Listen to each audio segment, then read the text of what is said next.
Assalamualaikum warahmatullahi wabarakatuh. Waalaikumsalam warahmatullahi wabarakatuh. Alhamdulillahi rabbil alamin wa bihi nasta'inuhu ala umri dunya waddin. Assalatu wassalamu ala asyrafil mursalin sayyidina wa maulana Muhammadin wa ala alihi wa sahbihi ajma'in. Subhanaka la ilma lana illa ma 'allamtana innaka antal alimul hakim. Rabbi shrah li sadri wa yassir li amri wahlul 'uqdatam min lisani yafqahu qawli, amma ba'du. Al-Fatihah.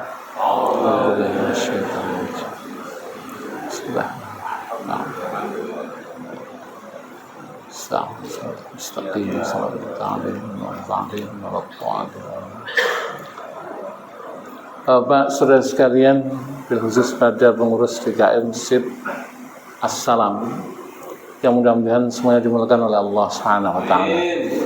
Alhamdulillah, syukurillah, kita bersyukur pada Allah atas iman rahmatnya. Pada malam hari ini kita bisa ngaji setelah 2 bulan libur. Mudah-mudahan kita sekalian yang hadir ini masih dimuliakan oleh Allah Subhanahu wa taala. Salam dan salam mudah-mudahan senantiasa dilimpahkan pada junjungan kita Nabi Muhammad sallallahu alaihi wasallam, keluarganya, sahabatnya, dan pengikutnya di akhir zaman. Baiklah, Lebaran sudah habis ya?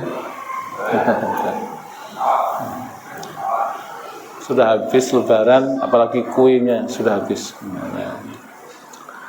Mudah-mudahan kita termasuk orang-orang yang dimuliakan oleh Allah Subhanahu wa taala. Saudara, kita langsungkan kajian kita karena waktunya juga sudah siap mau hujan. Saya tadi ngisi manasik di Islamic Center, hujan deras ya. Saya pikir kalau hujannya sampai malam, berarti saya nggak ngajar nggak apa-apa. Ternyata asar selesai. Ini wajib. Nah, sampai sini saya nggak pakai sarung. Saya itu kalau jadi imam nggak pakai sarung nggak pede. Makanya yang kebetulan pakai sarung sudah jadi imam. Nanti kalau saya sudah pakai sarung lagi, insya Allah saya mau jadi imam. Ini Pak Ridwan ya, seperti itu. Bukan apa-apa, kan nggak pede aja gitu. Kok sholat kata malaikat kok nggak pakai sarung?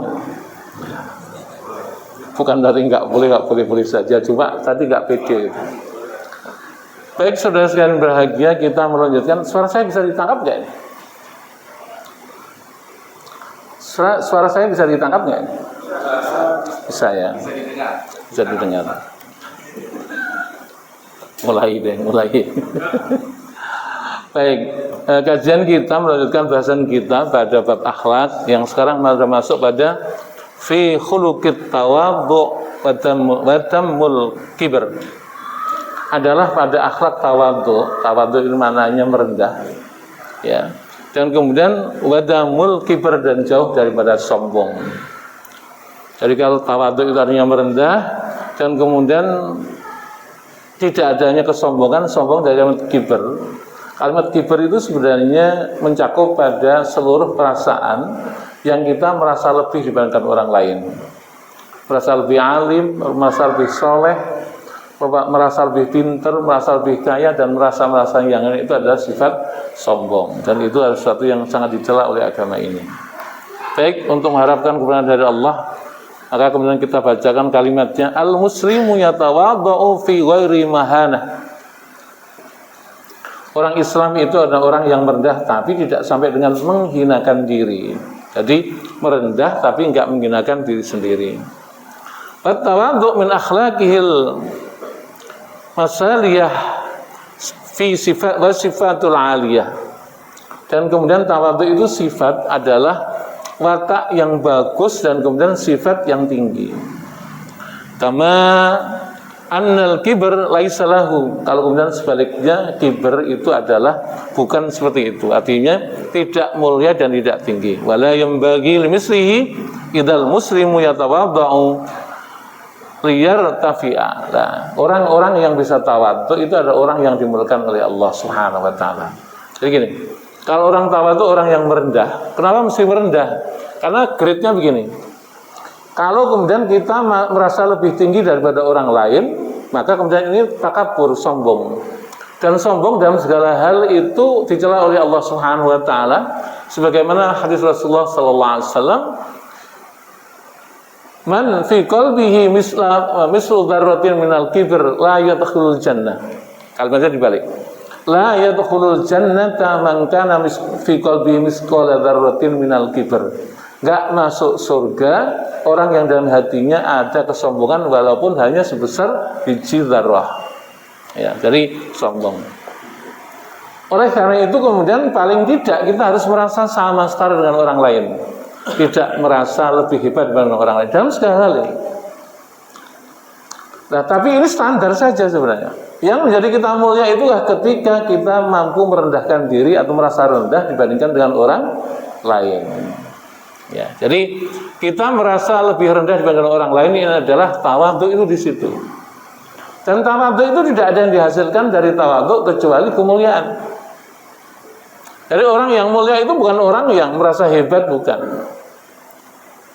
Malah salah seorang guru saya mengatakan bahwa yang paling hebat manusia itu adalah ketika dia tidak merasa lebih hebat dibandingkan dengan orang lain dalam segala hal.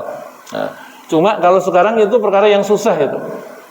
Orang akan merasa merasa lebih daripada orang lain segampang orang kemudian gampang menghinakan orang lain. Nah, ini salah kaprah seperti, tapi ini banyak. Risikonya ada sesuatu yang luar biasa tadi, nggak masuk surga. Risiko minimal bagi orang yang nggak tawadhu atau orang sombong itu adalah nggak masuk surga. Kecuali tobat. Jadi kalau sudah tobat nanti urusannya lain. Tapi kalau nggak tobat merasa lebih hebat dari orang lain, maka ini adalah kemudian punya akibat yang sangat buruk karena tidak masuk surga. Nah ini. Maka qala Rasulullah sallallahu alaihi wasallam, "Ma naqasat shadaqatan min malin wa ma zadallahu 'abdan bi'affin illa 'izzan wa ma tawaddu'a ahadun lillahi illa rafa'ahu Allah." Hadis diriwayatkan oleh Imam Muslim. Ma naqasat shadaqatan min malin, tidak akan berkurang harta yang disedekahkan. Jadi harta yang disedekahkan itu enggak akan kurang. Intinya seperti itu. Malah bertambah. Nah, kita kadang-kadang pendapat kita salah. Kita menganggap kita sedekah itu menjadi kurangnya harta, bukan. Oleh karena sedekah itu enggak usah nunggu kaya. Bukan karena sedekah kita menjadi miskin, kalau kemudian menjadi miskin karena enggak sedekah. Karena tambahan atas sedekah itu adalah tambahnya kemuliaan, tambahnya harta, dan tambahnya nilai yang diberikan oleh Allah Subhanahu wa taala. Wa ma zadallahu 'abdan bi'afin illa 'izzan. Dan tidak tambah orang-orang kepada orang-orang yang suka memaafkan kepada orang lain kecuali kemuliaan. Jadi kalau orang mau memaafkan orang lain, maka kemudian ini akan dimuliakan oleh Allah Subhanahu wa taala. Sementara kadang-kadang memahami atau menganggap orang nunggu orang lain minta maaf karena akunya, karena hero-nya, karena hebatnya. Ini yang keliru. Padahal sebenarnya kemuliaan diberikan oleh Allah Subhanahu wa taala kepada seorang itu cirinya satu, ketika orang gampang memaafkan pada orang lain, maka kemudian dia akan dimuliakan oleh Allah Subhanahu wa taala. Ada satu riwayat Rasulullah sallallahu alaihi wasallam mengatakan pada selesai salat zuhur, mengatakan begini, si fulan itu sebentar lagi akan datang kepada kita sekarang calon penghuni surga. Enggak lama datang si fulan. Besoknya lagi Rasulullah mengatakan sebentar lagi akan datang kepada kita sekalian calon penghuni surga. Yang datang ya fulan itu tadi. Kemudian besoknya mengatakan Rasulullah sebentar lagi akan datang calon penghuni surga. Yang datang si fulan itu lagi. Inilah yang kemudian menjadikan para sahabat kemudian penasaran, kira-kira amal apa si fulan ini kok sampai Rasulullah mengatakan bahwa dia adalah calon penghuni surga. Maka sahabat-sahabat pada nyari tahu tidak kecuali pada Abdullah bin Mas'ud. Abdullah bin Mas'ud mengatakan, fulan, boleh nggak saya besok main ke rumah kamu? Oh boleh, ya Abdullah boleh. Abdullah bin Mas'ud tidak mendapati apa-apa, biasa-biasa saja.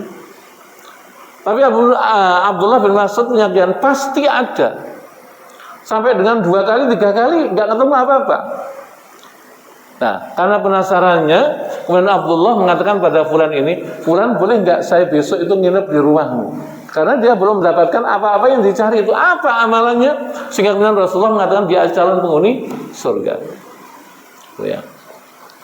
Maka kemudian pada hari kedua minta izin lagi, Fulan boleh nggak saya nginep lagi di rumah kamu?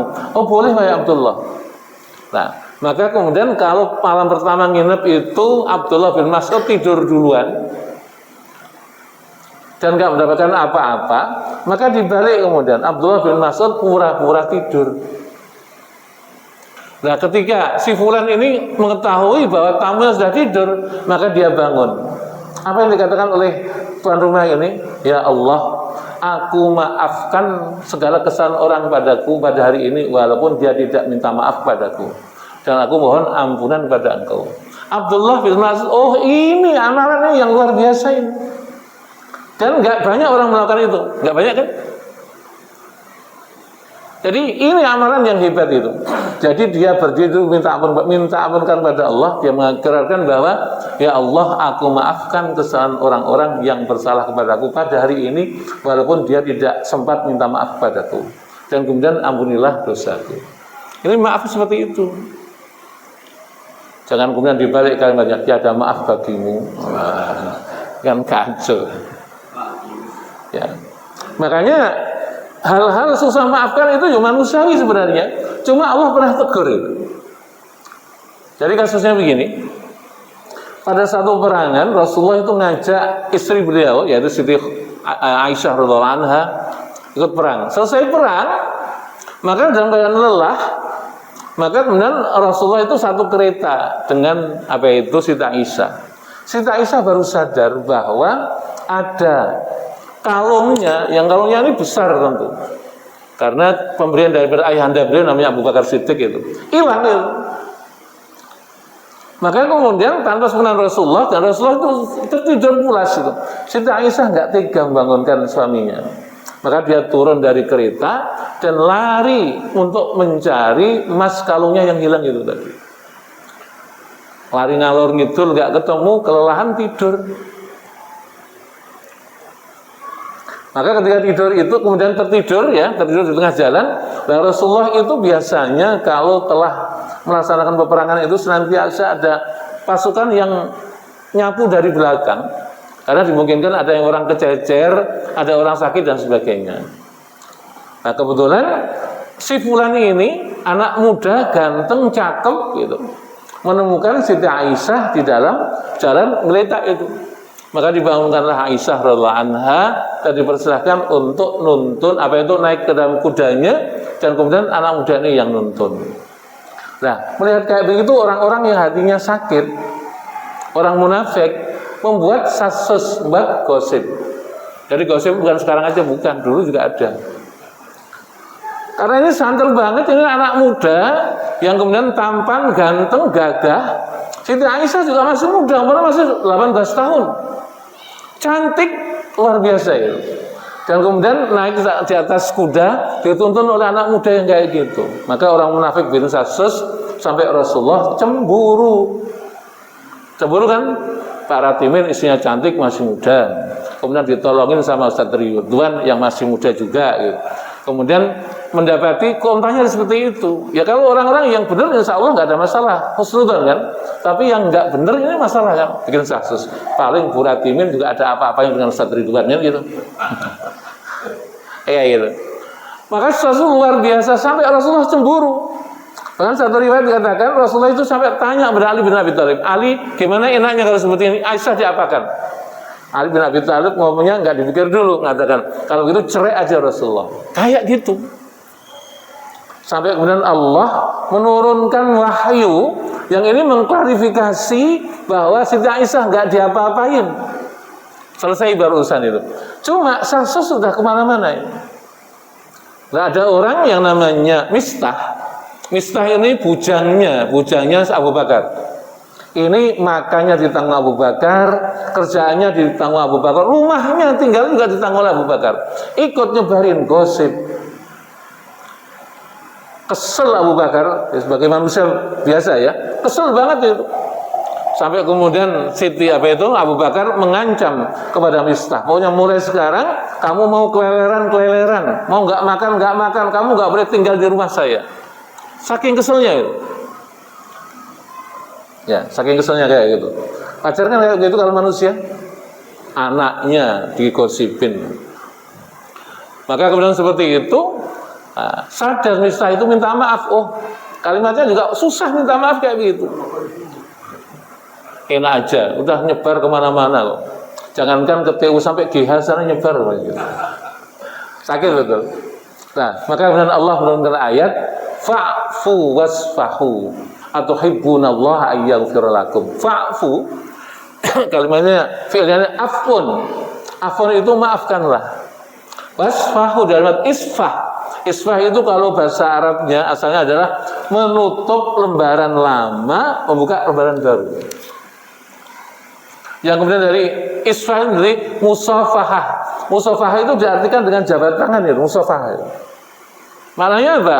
Fa'fu, maafkanlah dia. Wasfahu, udah tutup lembaran yang lama, buka lembaran baru. Atuhibbunallaha yaghfir lakum. Maukah kalau kamu Allah membukakan mengampuni kepada kamu sekalian. Sampai kayak begitu luar biasaan daripada memaafkan. Jadi orang yang memaafkan orang lain, maka Allah akan memuliakan kepadanya. Maka seperti itu. Ya, jadi urusannya maafkan orang itu kayak begitu dengan ketulusan. Tapi juga ada model-model orang. Ini konon ada orang. Jadi udah minta maaf, ya maafin. Tapi hatinya masih ganjel. Ada nggak kayak gitu? Minta maaf ya lahir batin sama-sama, tapi hatinya masih ganjel. Itu belum minta maaf. Itu belum maafkan. Yang minta maaf diampuni oleh Allah, tapi yang dimintain maaf yang ganjel itu nggak diampuni oleh Allah. Jadi harus tulus. Satu Ridwan harus tulus. Yang minta maaf juga tulus, yang kemudian yang maafkan juga tulus sehingga sama-sama diampuni oleh Allah Subhanahu wa taala. Ini kalau nggak ada materi, cuma kira-kira gampang nggak? Enak aja minta maaf. Saya udah malu, saya se-RW. Satu sama lain sekomplek. Ya, kayak gitulah kadang-kadang banyak orang. Sehingga permaafan itu juga kemudian menjadi tidak tulus. Dan kalau begini dampaknya tidak ada. Bahkan yang minta maaf diampuni, yang maafin kemudian nggak diampuni. Oleh karena itu memaafkan seperti itu. Sulit ya, sulit banget. Makanya bagi kita sekarang gitu. Ini yang urusannya bukan urusan materi. Kalau materi lain lagi urusannya. Umpamanya saya utang bersama Pak Ridwan 10 juta. Umpamanya.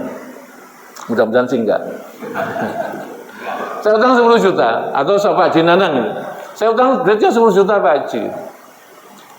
Nah, utang itu kemudian bayarnya tarsuk sampai mati.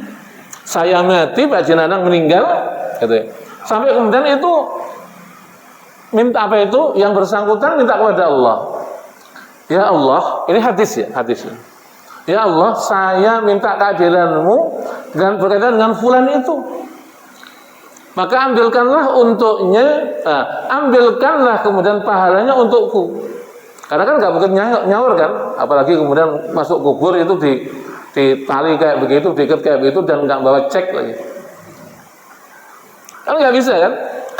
Jadi yang diutangi, yang diutangi mengatakan, ya Allah, aku minta keadilan-Mu untuk si fulan itu karena dia mengambil barangku, mengambil hakku. Maka kemudian Allah mengatakan, ini Nabi menceritakan, Allah mengatakan, kalau begitu kemudian ambil oleh kamu kebaikan-kebaikan darinya. Jadi ambil kebaikan yang dari fulan itu yang setara dengan yang yang dizalimi olehnya kepadamu. Tahunya kemudian orang ini sebelum mengatakan seperti itu, maka kemudian melihat di langit sana itu ada mimbar-mimbar yang terbuat dari cahaya. Nah, fulan tanya kepada Allah, ya Allah, ini mimbar-mimbar itu untuk siapa? Mimbar-mimbar ini adalah untuk orang-orang yang mau mengikhlaskan daripada kesalahan orang lain, termasuk kemudian penzaliman orang lain itu tadi. Jadi akan mendapatkan seperti itu. Maka seperti itu. Ya kalau begitu saya mau ya Allah. Ya udah kalau begitu gandeng kawanmu itu tadi yang utang punya kamu itu, gandeng dia ke surga. Masuk surga semuanya itu. Gara-gara apa? Gara-gara kelapangan hati untuk memaafkan pada orang lain yang zaman ini adalah susah. Minta maaf itu kadang-kadang kan juga diidentikan dengan lebaran. Ya, hari lebaran itu adalah musim minta maaf, gitu ya. Nah, ini saya kasih tahu, ini ilmu ya. Sebenarnya minta maaf itu tidak identik dengan lebaran. Oleh karena itu lebaran itu salaman, itu tahniah, mengucapkan doa. Artinya apa? Kita minta kepada Allah supaya puasa kita dikabul oleh Allah. Oleh karena itu, karena kalimatnya adalah taqabbalallahu minna wa minkum. Yang disalam mengatakan taqabbal ya karim. Ya Allah, apa itu taqabbalallahu minna wa minkum, mudah-mudahan Allah menerima amalmu dan amalmu, amalku dan amalmu. Ya, maka kemudian yang disalam mengatakan taqabbal ya karim. Atau kemudian kalimatnya kata taqabbalallahu minna wa minkum siyamana wa siyamakum. Yang mengatakan ada taqabbal ya karim. Ya Allah, terimalah puasa kami dan puasa. Mudah-mudahan Allah menerima puasa kami dan kamu semuanya. Kemudian taqabbal ya karim. Seperti itu. Cuma kalau ke kita jadi kalimatnya mohon maaf lahir batin. Ya atau ya? Jadi kalau salaman mohon lahir batin ya. Ada yang kemudian aneh juga, kosong-kosong Pak ya. Kosong-kosong itu apa maksudnya? Dengan kadang-kadang kalimat ucapannya salah. Ini saya sampaikan, ini ilmu ya, ini ilmu. Jadi kalimat minal aidin wal faizin itu ada kalimat yang diluruskan. Coba bahasa Arabnya. Minal aidin, min itu dari aid kembali, wal faiz dan menang. Kalau kita rangkaikan adalah dari dan kembali untuk menang. Tapi saya tahu ini, kenapa seperti itu? Karena ini adalah mengambil tahniah yang paling panjang. Kalimatnya adalah ja'alanallahu wa iyyakum minal aidin wal faizin kullu 'am wa antum bi khair taqabbalallahu minna wa minkum. Karena taqabbal ja'alallahu wa iyyakum, mudah-mudahan Allah menjadikan kami dan kamu semuanya minal aidin, termasuk orang yang kembali kepada kesucian, wal faizin. Faizin itu isim fa'il yang asalnya fauzun. Fauzun itu artinya kemenangan berupa ketika kembali kepada Allah masuk surga. Oleh karena itu kalimat fauzun itu cuma ada 5 Pak di dalam Al-Quran, cuma 5 ndil. Apa 5 ndil ini? Cuma 5 toh itu tadi. 4 untuk orang beriman, 1-nya orang munafik. Jadi ja'alallahu wa iyyakum minal aidin wal faizin, itu artinya mudah-mudahan Allah menjadikan kami semuanya. Nah, ja'alallahu wa iyyakum minal aidin, mudah-mudahan Allah menjadikan kami dan kamu semuanya termasuk orang-orang yang kembali kepada kesucian dan mendapatkan kemenangan dari Allah ketika mati masuk surga. Kullu 'am wa antum bi khair, kullu 'am tiap tahun wa antum bi khair, dan Anda mudah-mudahan dalam keadaan baik. Kemudian taqabbalallahu minna wa minkum. Kayak gitu. Nah, daripada ribet dan panjang, kita ngomongnya kita ringkas minal aidin wal faizin. Ini ya. Jadi ya ilmunya sudah ada, dirubah. Bukan minal aidin wal faizin. Malah gambar-gambar itu kan aneh ya. Selamat Hari Raya Idul Fitri 1446 Hijriah. Kemudian ada gambar ketupat, tangan berjabat, mohon maaf lahir batin minal aidin wal faizin. Yang susah itu kita yang tahu sebenarnya. Ketika orang minal aidin wal faizin ya Pak Kiai gitu. Enggak diiyani itu gimana? Diiyani itu gimana gitu. Jadi kalau kita bilang iya sama-sama itu juga aneh juga karena kita tahu itu. Nah, ini jadi ngeribetin kalau ini. Oleh karena itu kalimatnya direduksi, disederhanakan dalam bentuk apa itu taqabbalallahu minna wa minkum taqabbal ya karim. Jadi Pak Ratimin, kalau kemudian kita salah itu nggak usah nungguin lebaran. Enak Ustaz, kalau kemudian lebaran itu kan minta maaf kan enak, ada kue paling enggak.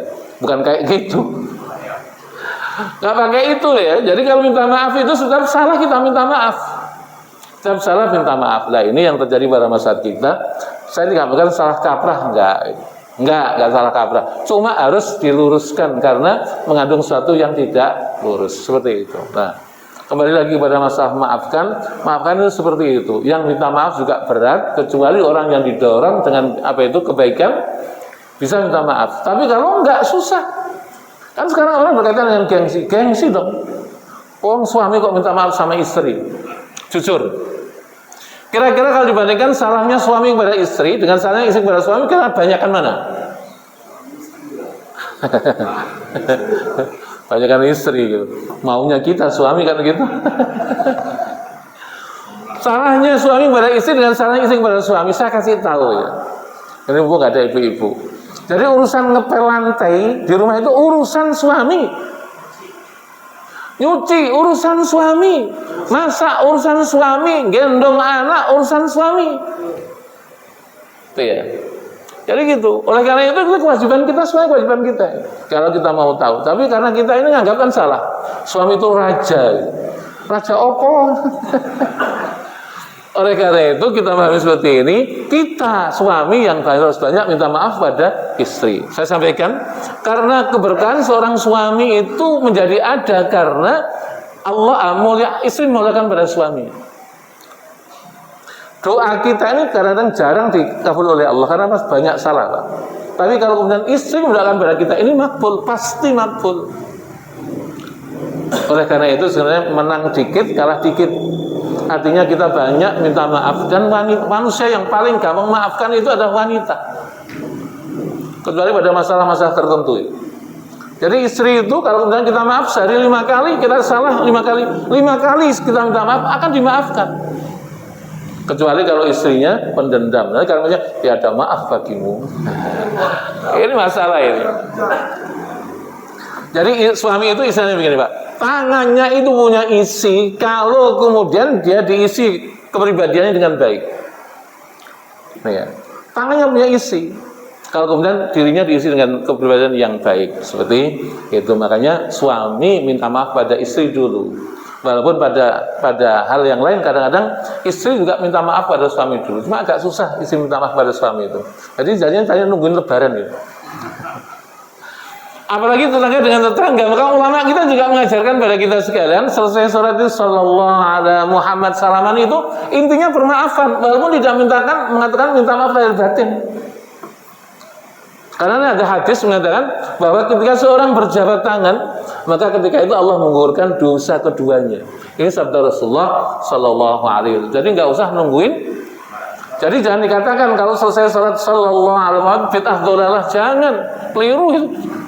Karena ada hadis mengatakan kalau kemudian kita berjabat tangan Pak Radimin, maka Allah akan menggugurkan dosa keduanya. Itu ya. Maka ini kebaikan yang luar biasa. Oleh karena itu kita nungguin isi minta maaf atau kemudian kita maaf duluan. Kalau pengen berkah ya, kita minta maaf pada istri dan jangan segan-segan minta maaf pada istri. Kita menjadi semakin berkah seperti itu. Termasuk atasan. Atasan bahasa kita kan juga nunggu minta maafnya anak buah. Harus dibalik ini sebenarnya. Atasan harus banyak minta maaf duluan kepada anak buah dibandingkan anak buah. Karena apa? Ya itu tadi urusannya pada pandangan banyak orang. Mosok atasan kok salah? Kan begitu.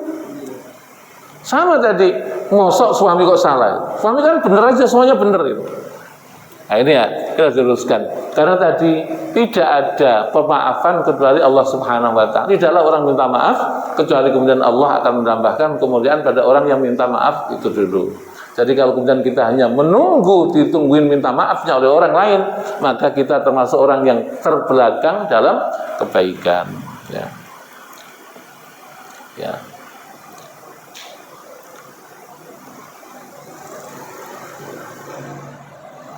Wa ma tawadhu ahadun lillahi illa rafa'ahu Allah.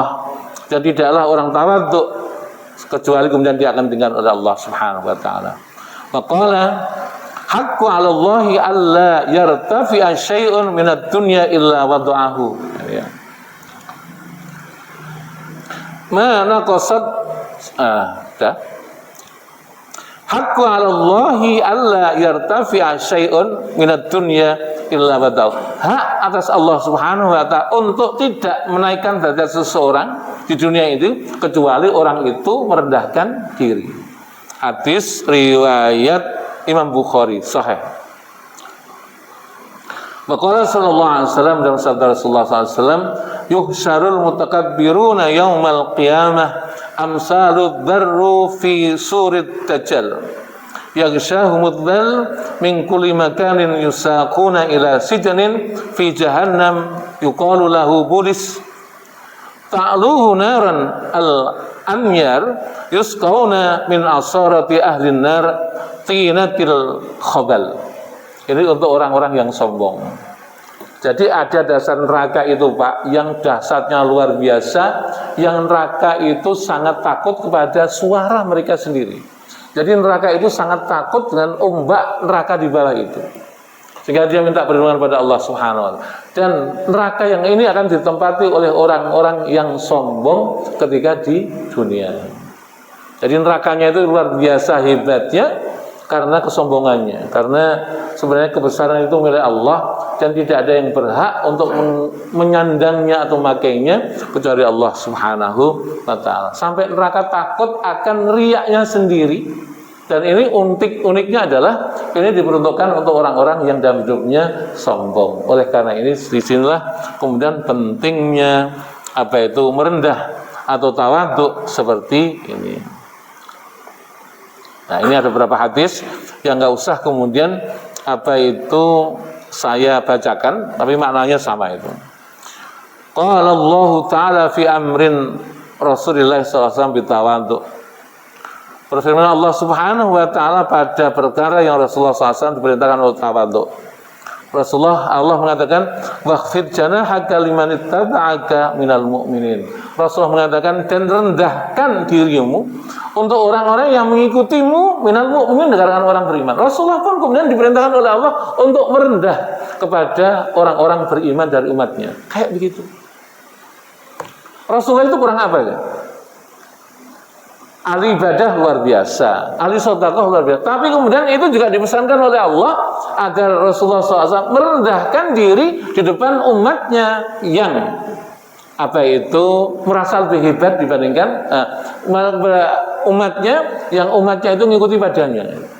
Nah, ini makanya kemudian ini menjadi teladan untuk kita sekalian. Mohon maaf, terkadang justru yang melakukan ini adalah bukan orang Islam.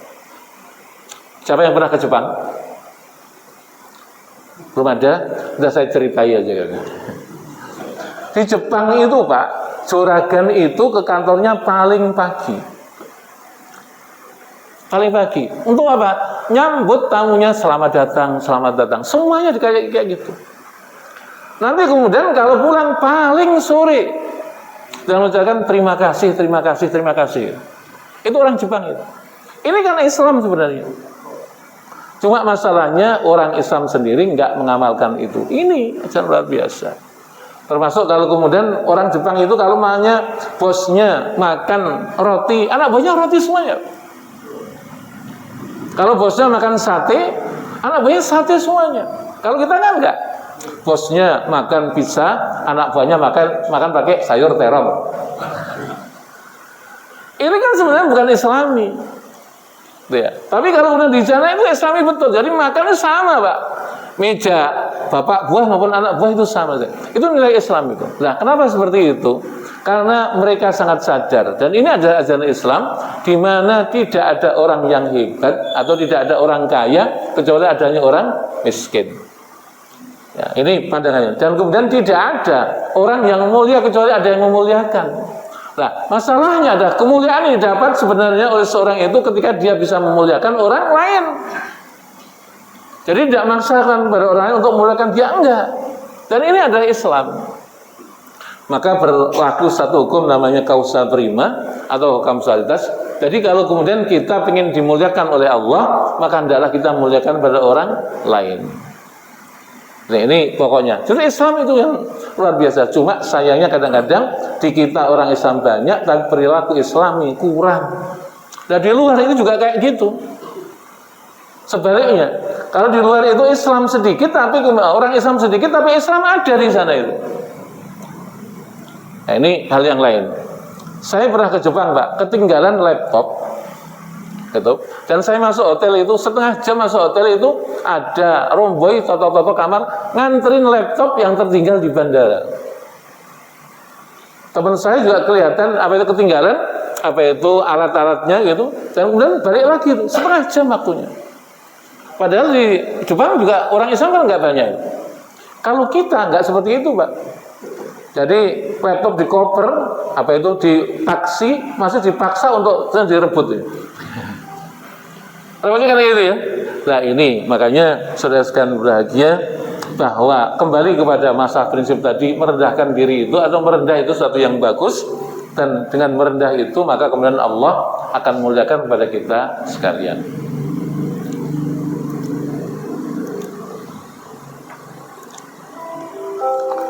Maaf, lupa matikan handphone.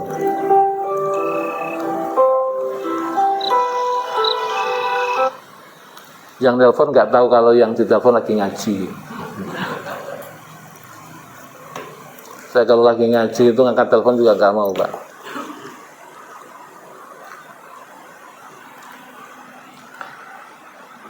Nah, balik lagi pada persoalan, maka tawadhu itu sesuatu yang sangat luar biasa. Kira-kira kita mau nggak memulai kayak gitu? Mohon maaf, kita ini terbalik kan 180 derajat. Kalau kemudian kita ketemu anak kecil, kira-kira tangan kita nyokkan ke sana untuk dicium anak itu, atau kemudian tangan anak itu kita ambil, kita cium? Kalau ada anak kecil, anak kita atau anak tetangga kita, kalau kemudian ketemu dengan kita, itu kita salaman dengan nolongin tangan kita supaya dicium sama dia, atau kemudian kita ambil tangan dia untuk kita cium? Enggak, ini urusan cium tangan. Kita minta dicium, seakan-akan kalau kita dicium tangan itu mulia. Enggak. Yang mulia itu apabila kita mencium anak itu, apalagi anak itu tanpa dosa. Sama dengan kemudian kita minta doa itu rata-rata kemudian kita ngobrol doa untuk diminta anak kecil. Padahal kemudian harusnya kita ini banyak minta doa kepada anak kecil yang belum berdosa. Gitu ya. Jadi kita minta doa pada anak kecil kita, apakah anak kita, apakah cucu kita, anak kecil yang kecil itu, kita mintakan doa-doa enak yang kong, mudah-mudahan nanti bisa pergi haji. Bukan berarti doakan nak engkong ya, mudah-mudahan bisa kawin lagi. Bukan. Jadi kayak gitu. Jadi kita masih terbolak-balik. Kenapa? Anak segitu itu nggak punya dosa, Pak. Dan doa anak yang nggak punya dosa itu makbul. Kita dosanya sabrek. Dia mau dikabul oleh Allah. Makanya merendahkan seperti itu. Nah, banyak contoh-contoh pada orang-orang alim itu. Kita mintalah kita didoakan oleh anak kita atau cucu kita masih kecil-kecil itu, karena doanya akan dikabul oleh Allah Subhanahu wa ta'ala. Jadi sehingga tidak kemudian kita angkat ini engkong, kamu harus cium tangan. Kalau nggak cium tangan kualat. Nah, ini kacau kalau ya. Jadi merendah itu nanti dampaknya adalah kemudian kita merasa tidak punya apa-apa, tidak bisa apa-apa, karena yang kita punyai dan kita miliki semuanya hanya pinjaman dari Allah Subhanahu wa ta'ala. Betapa orang banyak salah kaprah karena begitu. Maka saya pernah menyatakan di sini itu sebenarnya antara orang kaya dengan orang miskin itu sama, Pak. Bedanya cuma stylenya aja. Mungkin kalau orang kaya Pajero naiknya, kalau kemudian orang nggak kaya ya naik Grab. Apa hebatnya? Bahayanya begini, ketika kekayaan itu tidak kita gunakan untuk berbakti kepada Allah Subhanahu wa ta'ala, maka bisa jadi kekayaan itu mendatangkan fitnah untuk kita sekalian. Kan dalam agama begini, Pak.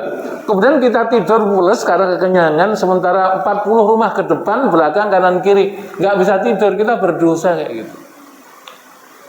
Oleh karena itu, ketika kita jadi orang kaya tapi kemudian kita pelit, nggak mau sedekah, mending jadi orang miskin, nggak dosa-dosain. Gitu ya. Kayak itu sama dengan orang alim. Orang alim itu bermanfaat kalau ada yang manfaatkan, kalau nggak ada yang manfaatkan. Coba saya ngaji ke sini nggak ada orang sama sekali. Kira-kira ngaji nggak? Hebat mana yang ngajar dengan yang ngaji? Ayo. Hebatan yang ngaji, kata murid saya. Jadi kalau anak-anak di kampus kadang-kadang, Pak, kayaknya yang ngajar dengan yang diajar itu hebatan yang diajar. Kenapa? Ada hadisnya, Pak, riwayat Bukhari. Dari kalimatnya, man salaka tariqan yaltamisu fihi ilman sahalallahu lahu tariqan ilal jannah. barang siapa yang ke tempat belajar, berjalan untuk mencari ilmu, maka Allah akan memudahkan jalan dia ke surga. Yang mencari ilmu itu yang ngajar atau yang diajar? Yang diajar. Barang siapa berjalan untuk mencari ilmu di tempat untuk mencari ilmu, maka Allah akan gampangkan jalan dia menuju surga. Yang belajar itu, bukan yang ngajar itu. Tapi namanya guru juga nggak boleh kalah set dengan murid. Kalau kira-kira murid datang, mahasiswa datang, gurunya nggak ada, jadi kuliah nggak? Nggak Pak juga, namanya menang itu. Cuma akal-akalan. Makanya hebatnya apa? Guru dibandingkan dengan mahasiswa. Pada akhirnya enggak, sama. Gitu ya. Makanya kemudian alasan apa yang memberikan kita sombong dengan ilmu yang ada? Kalau toh kemudian ilmu itu hanya gitu saja. Enggak boleh, lagi-lagi kemudian enggak boleh. Ini juga berlaku pada harta dan sebagainya. Adanya orang kaya itu karena ada orang miskin. Enggak ada orang miskin, enggak ada orang kaya. Umpamanya jamaah ini semuanya kaya, semuanya duitnya triliunan semuanya. Kira-kira kalau butuh kemudian untuk ngecat pagar atau benerin genteng yang bocor, kira-kira bisa nggak minta tolong tetangga? Pak, tolong Pak, apa itu nanti saya bayar berapa saja kalau Bapak mau, genteng saya bocor. Nanti yang dia itu kan enak aja kamu, saya juga orang kaya. Sehingga ketika orang kaya semuanya, maka ketika itu orang menjadi miskin semua. Sama, orang itu alim semuanya, itu menjadi nggak alim semuanya. Maka seperti di Al-Azhar University itu ada yang namanya halakoh masyayikh. Itu yang datang profesor Pak, di bawah profesor nggak ada, nggak boleh. Saya itu, saking apa? Mereka akan mengkaji sesuatu yang selama ini mereka nggak tahu. Jadi kayak gitulah. Makanya apa alasan apa yang memberikan kita sombong dengan ilmu yang banyak? Nggak ada. Sama kekayaan banyak juga nggak ada. Nah, jabatan juga gitu. Wali kota, bupati dipandang hebat. Karena apa? Ada rakyat. Kalau rakyatnya nggak ada, bupati untuk siapa? Apa dia memerintahkan jin? Wahai jin, rakyatku semuanya. Nggak laku. Gitu ya. Maka alasan apa orang berpangkat, berpunya jabatan itu menjadi dirinya sombong? Nggak ada. Ini belum resikonya di akhirat. Resiko di akhirat tadi saya katakan bahwa Haris mengatakan orang yang dalam dirinya ada kesombongan walaupun sebiji dzarrah maka tidak akan masuk surga, tidak masuk surga. Seperti itu. Baik. Habis waktunya. Kisah ya. Baik. Kita cukupkan sekian. Enggak usah ada tanya jawab. Ada yang mau tanya atau ada yang protes silakan. Mau nanya. Ya. Mungkin bisa ngasih doa nih. Iya. Supaya kita ingat pandang orang yang besar. Iya. Sehingga kita bisa jadi. Baik. Jadi kita lihat ini. Jadi ada doa begini dari Rasulullah. Allahumma ja'alni shaghira. Allahumma ja'alni shaghira. Waj'al fi a'yunin nasi kabira. Ya Allah, jadikanlah aku adalah orang yang memandang diriku sebagai orang kecil. Tapi jadikanlah orang lain memandang padaku sebagai orang yang besar. Allahumma ja'alni shaghira waj'al fi a'yunin nasi kabira. Ulangi lagi ya. Allahumma ja'alni shaghira, Allahumma ja'alni syakura waj'alni sabura waj'al fi 'aini shaghira waj'al fi a'yunin nasi kabira. Ada 4 itu. Allahumma ja'alni sabura, Allahumma ja'alni syakura. Ya Allah, jadikanlah aku sebagai orang yang bersyukur. Waj'alni apa itu? Allahumma ja'alni apa itu? Allahumma ja'alni syakur. Waj'alni sabura, dan jadikanlah aku sebagai orang yang sabar. Waj'alni fi a'yuni shaghira, dan jadikanlah aku menurut pandangan mataku adalah orang kecil. Waj'al fi a'yunin nasi kabira. Ya Allah, jadikanlah di pandangan orang lain saya ada orang yang besar. Saya ulangi ya. Allahumma ja'alni syakura waj'alni sabura waj'al fi 'aini shaghira waj'al fi a'yunin nasi kabira. Ini dari Rasulullah sallallahu alaihi wasallam. Apa? Saya ulangi ya. Allahumma ja'alni syakura waj'alni sabura waj'alni fi 'aini shaghira waj'al fi a'yunin nasi kabira. Seperti itu ya. Insya Allah nanti dilihat dari rekamannya. Ini saja ya. Silakan. Ada yang cukup ya? Cukup. Ini saja, mudah-mudahan ada manfaatnya. Mudah-mudahan kita senantiasa dibimbing dengan taufik Allah Subhanahu wa taala sehingga kita menjadi orang yang semakin lama semakin baik dan ujungnya kita menjadi orang-orang yang dimurkakan oleh Allah. Al-Fatihah. Bismillahirrahmanirrahim. Iyyaka na'budu wa iyyaka nasta'in. Shiratal mustaqim. Shiratal ladzina an'amta 'alaihim ghairil maghdubi 'alaihim. Amin. Ada kurang lebihnya mohon maaf. Kita tutup dengan baca kafaratul majlis. Subhanakallahumma bihamdika asyhadu an la ilaha illa anta astaghfiruka wa atubu ilaik. Wa minkum. Assalamualaikum warahmatullahi wabarakatuh.